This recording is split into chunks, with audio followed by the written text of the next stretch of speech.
જય શ્રી કૃષ્ણ. સર્વ વૈષ્ણવોને મારા ભગવત સ્મરણ. શ્રી વલ્લભાધીશ કી જય.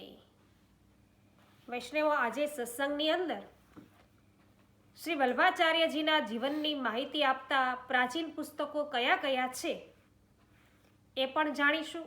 સાથે સાથે શ્રી વલ્લભાચાર્યજીનું એક પ્રાચીન ચિત્ર છે, એ કિશનગઢમાં છે, જે વિશે પણ છે આપણે માહિતી છે મેળવીશું.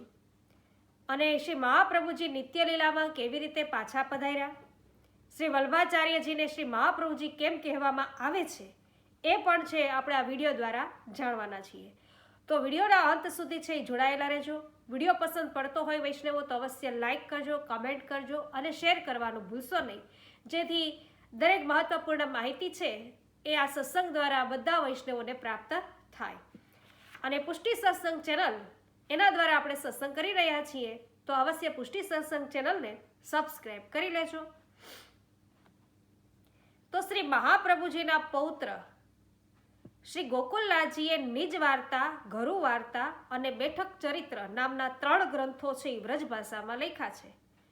તેમજ 84 વૈષ્ણવોની વાર્તાનું વ્રજ ભાષામાં પુસ્તક છે. અને તેમાંથી શ્રી વલ્લભાચાર્યજી વિશે ઘણી બધી માહિતી મળે છે. તદુપરાંત તેમના બીજા પૌત્ર શ્રી યદુનાથજીએ સંસ્કૃતમાં શ્રી વલ્લભ દિગ્વિજય નામનો ગ્રંથ છે એ લખ્યો છે. તેમાં પણ તેમણે ખૂબ જ વિગતવાર શ્રી વલ્લભાચાર્યજીનું ચરિત્ર છે એ આપ્યું છે.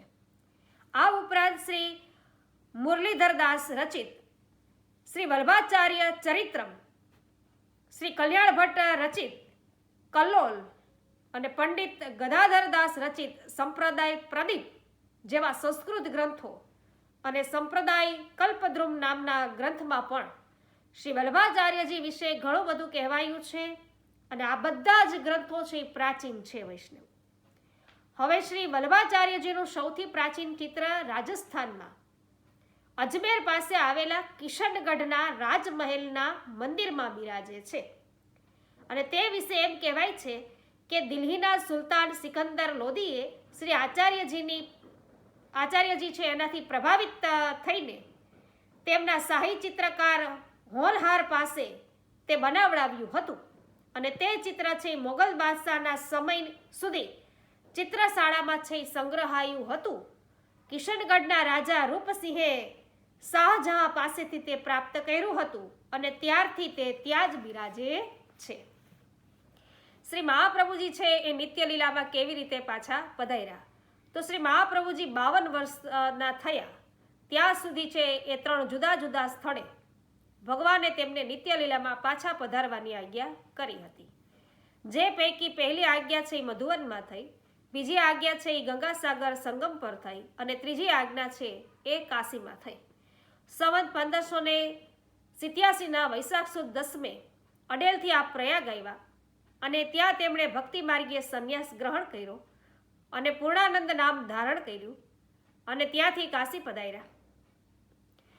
તો ત્યાં 40 દિવસ સુધી અનજળનો ત્યાગ કરી પ્રભુના વિપ્રયોગમાં વિરાઈ ગયા અને સંવત 1587ના અષાઢ સુદ બીજના રોજ મધ્યાહન સમયે કાશીમાં હનુમાન ઘાટ પર ગંગાજીની મધ્યધારામાં આપે પ્રવેશ કર્યો. અને તે સમયે આકાશમાંથી એક તેજપુંજ નીચે ઉતરી આવ્યો અને તે દ્વારા આપ નિત્યલીલામાં છે એ સદેહે પધાર્યા.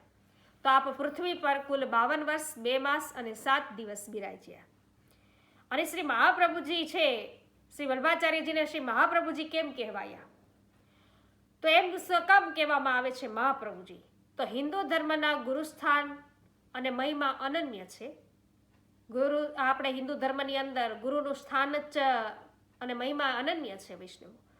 તો ગુરુને ગોવિંદ કરતાં પણ મોટા માનવામાં આવે છે, કારણ કે ગુરુની કૃપા વિના નથી જ્ઞાન મળતું કે નથી ગોવિંદ મળતા.